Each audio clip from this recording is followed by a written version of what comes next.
Hi friends, N2N ಕಂಪ್ನಿಯಲ್ಲಿ community ಇದರಲ್ಲಿ ನೀವು ಐ ಡಿ ಮಾಡೋದು ಯಾವ ಥರ ಅಂತ ಹೇಳಿದ್ರೆ, ನಿಮಗೆ ವಾಟ್ಸಪ್ಪಲ್ಲಿ ಒಂದು ಲಿಂಕ್ ಬಂದಿರುತ್ತೆ. ಆ ಲಿಂಕ್ ಮುಖಾಂತರ ನೀವು ಐ ಡಿ ಮಾಡ್ಕೋಬೋದು. ಇಲ್ಲಿ ಲೆಫ್ಟ್ ಟು ರೈಟ್ ಅಂತ ಬರುತ್ತೆ, ಫಸ್ಟ್ನೇ ಕಾಲಮು, ಅಲ್ಲಿ ಕ್ಲಿಕ್ ಮಾಡಿ.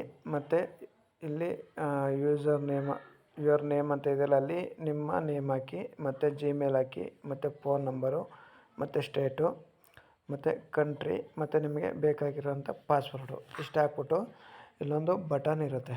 ಆ ಬಟನ್ ಮೇಲೆ ಕ್ಲಿಕ್ ಮಾಡಿದ್ರೆ ನಿಮ್ಮದು ಐ ಡಿ ಕ್ರಿಯೇಟ್ ಆಗುತ್ತೆ. ಸ್ಪಾನ್ಸರ್ ಐ ಡಿ ನೋಡ್ಕೊಳ್ಳಿ ಯಾರ್ದು ಅಂತ, ಮತ್ತು ಸ್ಪಾನ್ಸರ್ ನೇಮು ನೀವು ಯಾರು ಐ ಡಿಯಿಂದ ಮಾಡ್ತೀರೋ ಸ್ಪಾನ್ಸರ್ ಇದು ಬರುತ್ತೆ. ಲೆಫ್ಟ್ ರೈಟು ನೀಟಾಗಿ ನೋಡ್ಕೊಳ್ಳಿ ಯಾವ ಕಡೆಗೆ ಬೇಕು ಅಂತ.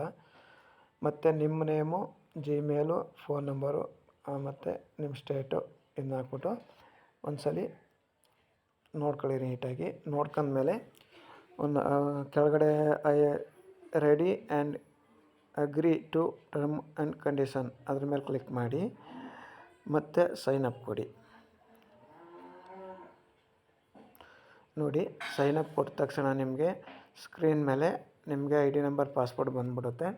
ಅದನ್ನ ಒಂದು ಸ್ಕ್ರೀನ್ಶಾಟ್ ಫೋಟೋ ತಗೊಳ್ಳಿ, ಯಾಕೆಂದರೆ ನೆಕ್ಸ್ಟ್ ಬೇಕಾಗುತ್ತೆ ನಿಮಗೆ. ಈಗ ಐ ಡಿ ಆಯಿತು. ಈ ಐ ಡಿನ ನಾವು ಆ್ಯಕ್ಟಿವೇಷನ್ ಮಾಡಬೇಕಲ್ವ. ಆ್ಯಕ್ಟಿವೇಷನ್ ಮಾಡೋದು ನೆಕ್ಸ್ಟ್ ವೀಡಿಯೋದಲ್ಲಿ ನಿಮಗೆ ತಿಳಿಸ್ಕೊಡ್ತೀನಿ. Okay, thank you.